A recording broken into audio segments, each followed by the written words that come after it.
করছেন সেটা আমাদের পার্টি অফিসের সামনে, দুপাশ দিয়ে রাস্তা বন্ধ, গাড়িটাকে ওইখানে রেখে হাঁটতে হাঁটতে আসছি।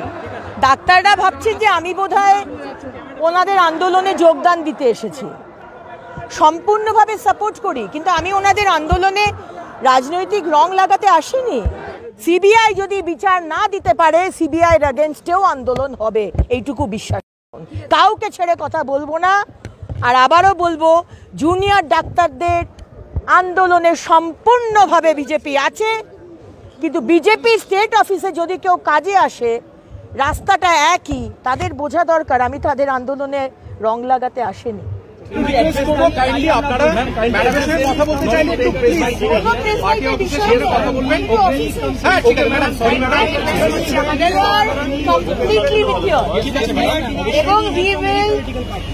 I know that, but we have all our support with you.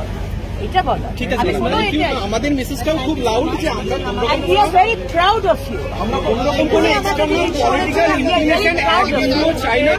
The way you are doing media এবং সাংবাদিক দাদাদেরকে আমরা রিকোয়েস্ট করবো যে আপনারা প্লিজ প্লেস বাই নিঃসন্দেহে ওনার নেবেন, কিন্তু আপনারা প্লিজ একটু পার্টি অফিসে গিয়ে নেন, প্রোটেস্ট সাইটে আন্দোলনের জায়গায় প্লেস বাই পাবেন না, আমাদের আন্দোলনের প্লেস বাই পাবেন না। কোনো রাজনৈতিক রং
রাজনীতি রং লাগতে দেবো না। দেখুন মোহন ভাগবত কেন স্টেটমেন্ট দিলেন যে আমরা সমর্থন করছি, সমর্থন করছে, তাহলে মোহন ভাগবত সমর্থন চাই না, উনি ভেতরে সেটিং করছেন, মোহন ভাগবতকে আমরা মানছি না।